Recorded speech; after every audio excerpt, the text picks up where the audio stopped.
Hi there, I'm Dr. Bill Bird, Chief Medical Officer at CGH Medical Center. Welcome to Facebook Live on April 22nd. And I have with me our CEO, Dr. Paul Steinke. Hi, Paul. Hello, Bill. How's it going today? Thanks for joining us. Thanks for asking me. All right, good. So today we're going to chat a little bit. We're going to get do a bit of a deep dive into vaccines and just kind of talk about that. And I brought Dr. Steinke on because obviously he is very much involved with that process here at the hospital and has a lot of good information and insights that I think he'll be able to share with you. So Paul, you ready for a few questions? I'm ready, Bill. Go ahead. All right. First one, how are we trending in terms of COVID patients needing hospitalization here at CGH? Well, I hope that we're getting to the point of the downside, and I think we are. But we've been in the middle of, I'm not sure if it's at this point a third or a fourth wave, but over the past, probably 3 weeks, day over day, we've seen increases in COVID positive patients coming both at ReadyCare and in the ED, and that's translated to increased admissions. Our high water mark was back mid to late November. We had a nice lull as we got into the winter season. And then again, maybe 3 weeks ago, we started to see some upticks, and it's been disturbing and frustrating. It's been a little bit of a difference, but now we're into that mode of seeing. I think Mondays tend to be a heavy day at ReadyCare, but 100 people at ReadyCare, not all of them are COVID related, but more and more people being tested, more and more people coming to the ED. And then being admitted, including some that are very sick and in the intensive care unit. Yeah, are we seeing any different patient demographics in this surge as compared to the one that we had, say, in November and December, Paul? Yeah, in November COVID was primarily in the severe form. It was primarily more in our more aged population.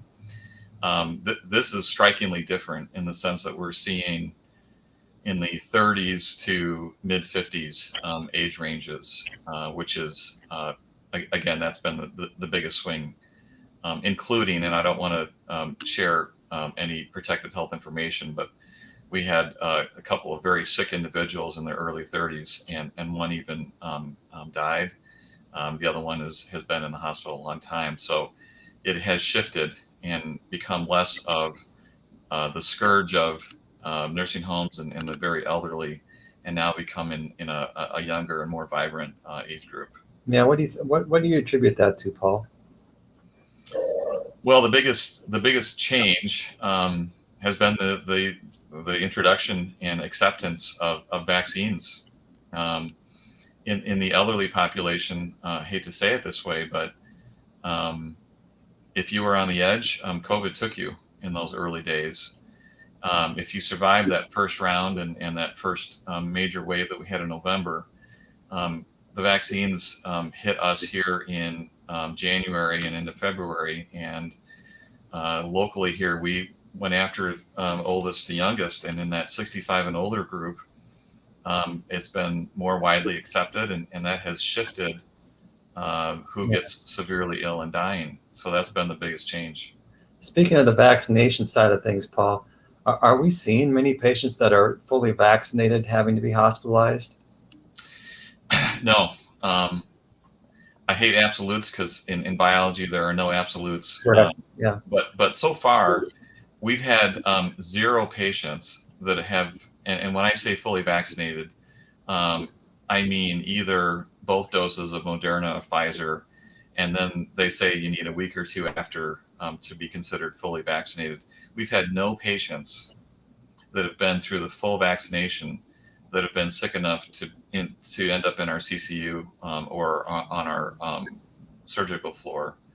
So if you've gotten the full vaccine regimen, there is a low chance of getting COVID, but there's almost a 0 chance of being sick enough to need hospitalization.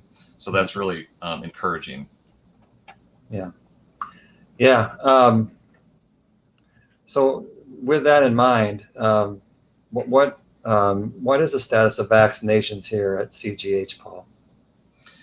Well, just in the last week or two, there's been a little bit of a swing. Um, Back when vaccines first hit the market, and I understand it. I've been in practice 23 years now, and as a family doc in practice, my duty and obligation was always to advocate for my patients and try to make the best recommendations for them as possible. And Bill, you and I are about the same age. Patients would come in, there would be new drugs, new vaccines brought to the market, and you go home, you do your homework, and you decide whether or not that's something that it fits the criteria, something you want to recommend for patients. Yeah. When this first came out in January and late December, it was a matter of saying, well, has this really, have we cut corners and bringing this to the market? Is it going to be safe? What are going to be the long-term implications of this? I understand people's reluctance, especially early on. Nobody wants to be a guinea pig. Nobody wants to say, oh my gosh, I jumped into this and I shouldn't have. But I think, all the numbers aside, I have to look at this and say, hey, you know what? This is great. This is what's going to get us out of this pandemic. This is what's going to save lives. And I think the more vaccines that are given, the more that we know about it. So it's here. It's helpful, and I recommend it. And I don't do that lightly.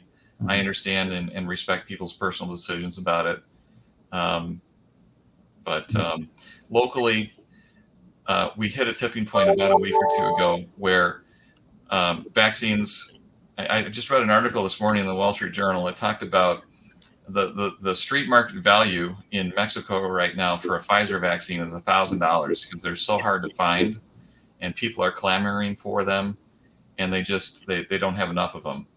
We hit a point a week or two ago where the vaccine supply has now really started to come, and for some reason, I don't know if it's because there was a pause in the Johnson & Johnson, but now we're finding that we are increasingly having vaccine slots open. Yeah. And people are not signing up to get the vaccine. And we know that there's plenty of folks out there that you may be on the fence for all those reasons I talked about. But we have vaccine for you. Speaking of which, Paul, where are we at today with vaccine? Like today? Yeah, right now we have open slots. If you know somebody who would like a vaccine and they're 18 years and older, send them over. We have open slots that you can walk in right now to the hospital and get a vaccine. And for me, that is just amazing. And I can't recommend that highly enough. Like I said, in other countries, it's just not available. And what amazes me here is that we've had this in a short amount of time, this shift where people are saying, I'm gonna wait. And I just, I'd ask those folks to give it really serious thought, whether that's what they want to do, because right now, at least, the vaccines are available.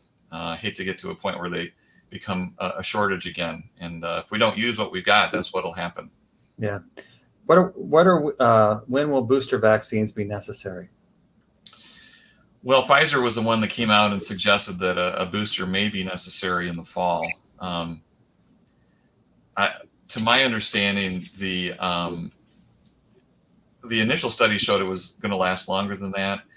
And again, it's the manufacturer Pfizer that's coming out and saying a booster may be necessary in the fall. So if you ask a vaccine manufacturer, then say, oh yeah, you need a booster. They're probably going to follow how long that immunity lasts and what the risks as it starts to fall off.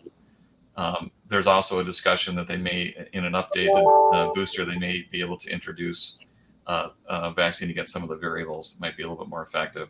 But so far, that is not an official recommendation. Right.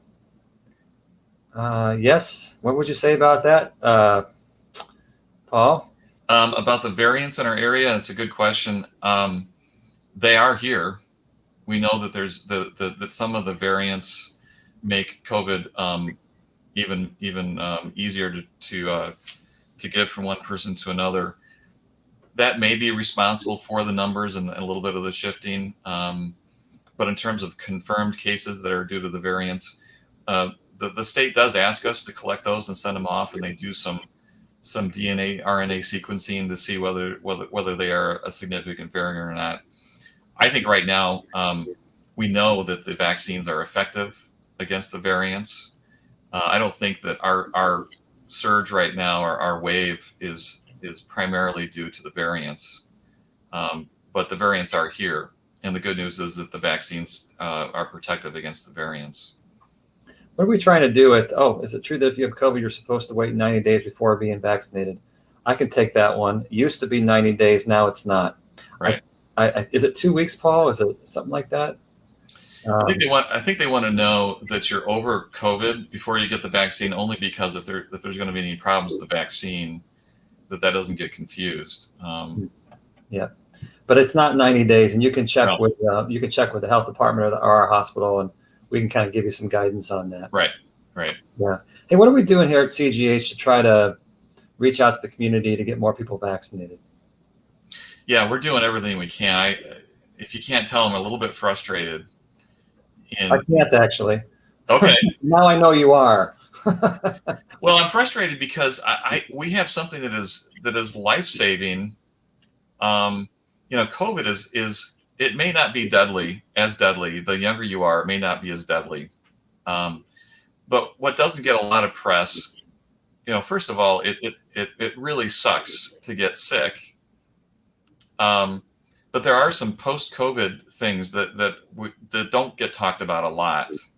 The brain fog, the fatigue, hair loss, neuropathies, which is strange sensations in your hands or feet. There's a lot of things that we may say, oh, this was just a minor COVID infection. Okay, great, you survived, you didn't end up in the hospital, but this is not something that you want to get, and that's not a scare tactic. It's just, if it happens, it happens. But if you have a mechanism to prevent yourself from even getting sick, I just don't understand why you wouldn't go after that.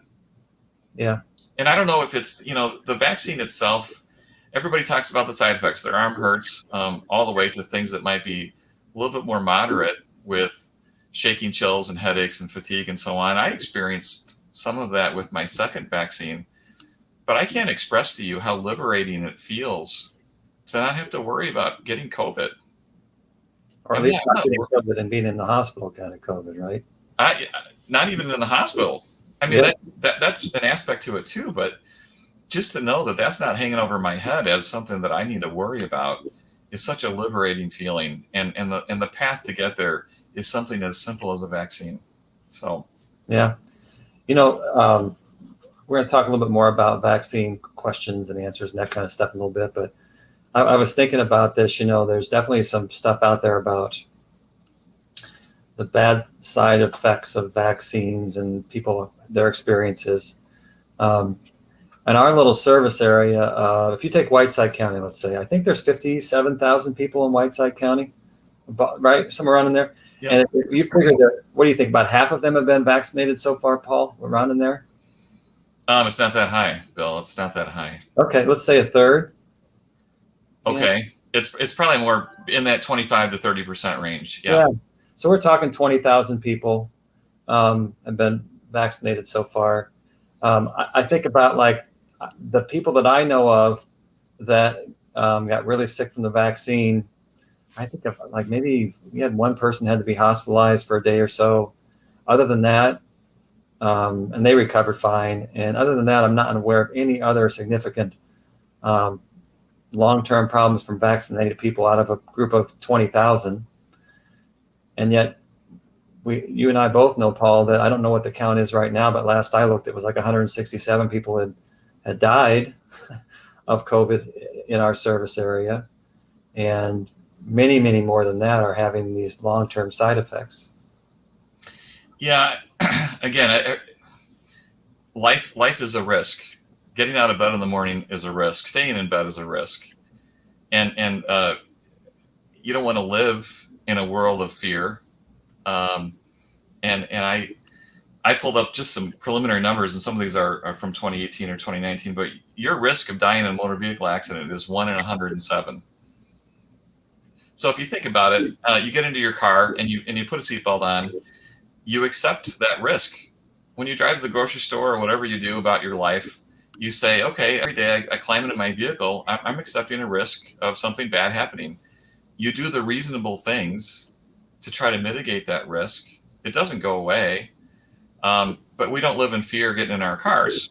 We take reasonable measures. Your risk of getting struck by lightning is 1 in 138,000. So what do you do when you're out on the golf course and a lightning bolt strikes? You say, you know what? I think we better go inside. So, again, life is full of risks. And when things come up, and if there's things that you can do to mitigate that risk, I think you do it if they're reasonable. We don't wear helmets in the car, but we wear a seatbelt. To me, something as simple as getting the vaccine it's just a way to say, you know what, I'm not going to be afraid of this. I'm going to mitigate this risk, and I'm Yeah. not going to worry about it. Yeah, I like that. That resonates with me. I hope it does with the folks who are listening. Yeah. Hey, getting back to what we're trying to do to reach out to the community. I know that tomorrow, just as a plug, we're going to do have a couple of our nurse practitioners who are bilingual do a Spanish-speaking Facebook Live broadcast about vaccinations and COVID tomorrow at 8 in the morning. And we're doing that. We're going to try to get out there in that way. Anything else that we're thinking about, Paul? Yeah. So here's a couple things, Bill. We're at the point now. I understand, our 65 and older group, those folks, we've gotten a good portion of them. We've done about 6,000 vaccines at CGH. I know the health department has done a bunch, and Walgreens and CVS and others. We're trying to do what we can to make getting the vaccine easy. So we've reached out to some of the local businesses. If you have enough, and I'll put this out to anyone who may be watching this. If you're out working at Halo or Wall Clipper or wherever it may be, if you have enough folks at your work that you feel that would want the vaccine, we'll come to you. We'll come to your place of work. We are going to have vaccine clinic times that happen before work and after work. We want to make this as easy as possible, as convenient as possible for you to get your vaccine. So any ideas that you have, if you say, hey, I need this, again, before work, I go to work at 6 in the morning. We need a vaccine clinic to start at 5. We'll make that happen. If you say, I don't get off work until 7, can I come at 7:30 and get a vaccine? We'll make that happen. It's really, what is it that we need to do to make this easy for you? We'll do it. Any conversations about schools and that kind of stuff, Paul? So I know that the Whiteside County, so the schools, because of the restrictions on the ages, Pfizer is the only vaccine that has been approved for 16 to 18-year-olds. The health department, and again, the vaccine distribution is still controlled by the state. And the county health department, Whiteside County, gets Pfizer allocated to them. And I know that they have some vaccine clinics in the local high schools. We are going to, if we get some Pfizer, we will be opening our doors to that 16 to 18-year-old age group too. But I know that the health department has done some clinics in the schools with the Pfizer vaccine for those that are 16 and above. Mm-hmm. Yeah. I'm going to have Matt post just the different websites that you can go to sign up to get vaccinated. So Matt will put those up there. While he's doing that, Paul, I know this is kind of a negative question, but the thought has crossed my mind. What, from your perspective, what happens if we don't get a higher percentage of our population vaccinated? Yeah, and again, the politics aside, and it's unfortunate that the politics has entered into this pandemic at all. I'm sure I am not alone. I want to get rid of this. I want to get rid of having to wear this. And you can argue the science on some of these things. And again, that's a nice question. When can we quit wearing the masks? It's going to happen when we start to see some 0-0 days and we string enough 0-0 days together.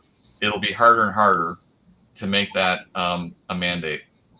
So to your question, Bill, the big thing that people talk about is herd immunity. And basically, when enough in a biological system with something that's a contagion, when you get enough people that have either gotten sick or and recovered and gotten vaccinated, you get enough people that are immune, it closes down the opportunity for the virus to be transmitted from one person to another. So there is dispute about what that herd immunity number looks like. It may be upwards of 70%. So what that means is we need to get to a point in the community where we have 70% of people that are immune, whether that is from natural immunity from having gotten COVID and recovered, or from receiving the vaccine. Now, we talk about our vaccine numbers right now in that 25 to 30%. We try to estimate as a background what portion of the community has already had COVID and recovered. It may be upwards of 50%. We know, though, that folks that have had COVID have gotten vaccinated. So I don't think we're that far away from that magic 70%. I don't know how close we are to it. But once we reach that herd immunity, it shuts this pandemic down, and then these go away. And it can happen quickly. The other thing, the longer that this virus is allowed to linger with fits and starts, the greater chance there is for that virus to mutate into a variant that keeps us locked down even longer.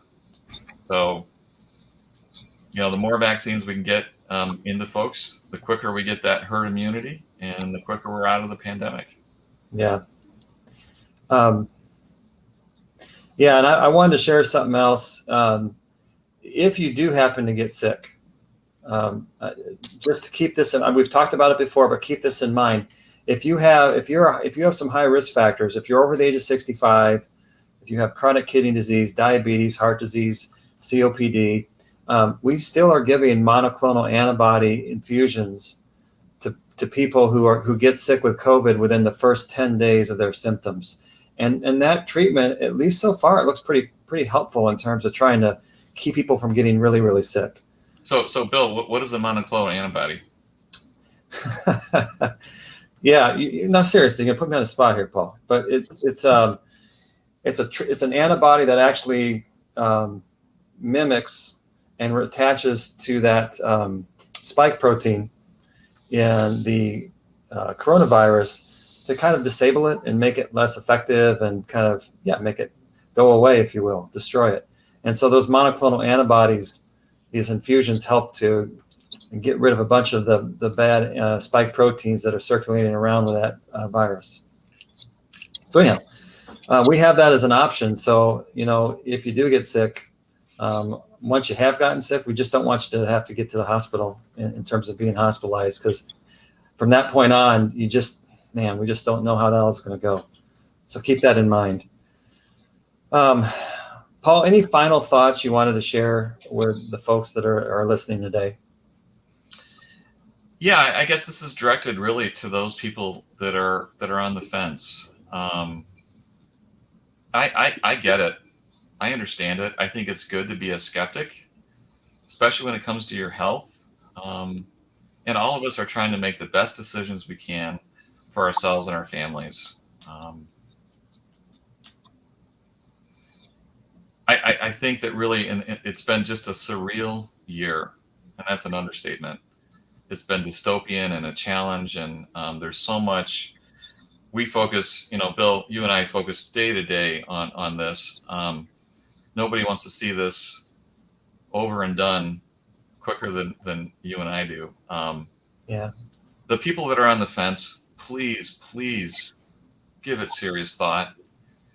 This isn't about microchips in the vaccine. This isn't about epigenetics and all the other things that you hear. I mean, conspiracy theories, I love them. They're entertaining. But this is your health. And I can't speak to the numbers that are out there across the country in terms of vaccines. What I know here, what I am certain about here locally from our experience at CGH, when you are fully vaccinated, we're not going to see you in here. You're not going to get sick enough to need to be hospitalized, and certainly not going to die. And so when you balance all of that, if you're one of those people that's on the fence, I get it. I respect it. You're a thinker. I know that you're trying to make the best decisions you can, but give us a thought. The vaccines are here right now. They're available. get a vaccine slot, get signed up. Let's get out of this pandemic. Let's get over this. We'll be telling our grandchildren about that awful scourge that we all lived through. And thankfully the vaccines came and we got herd immunity and we got through it. We're so close. We really are. Yeah. So you see that question, Paul? does the vaccine cover the new variant? It does. It does. The Pfizer, Moderna, the vaccines that are on the market currently are showing good activity and good protection against the identified variants that are out there. Yes. Paul, thank you so much. It was good to have a chance to have you on and to talk about some of this vaccine-related stuff. So appreciate it, and thanks for all the good work you're doing here at the hospital. Thanks, Bill. Thanks, Bill. For those of you who are listening, thank you so much. And like I mentioned before, the people listening to this broadcast are probably not going to be the folks listening to tomorrow morning. But hey, we're going to have a Hispanic broadcast about vaccinations and those type of things tomorrow morning at 8 o'clock here. The CGH is going to host with Norma Arusha and Christina Miller, who are a couple of our nurse practitioners. So if you can get the word out, that's great. Until next week, thanks for joining us. Take care.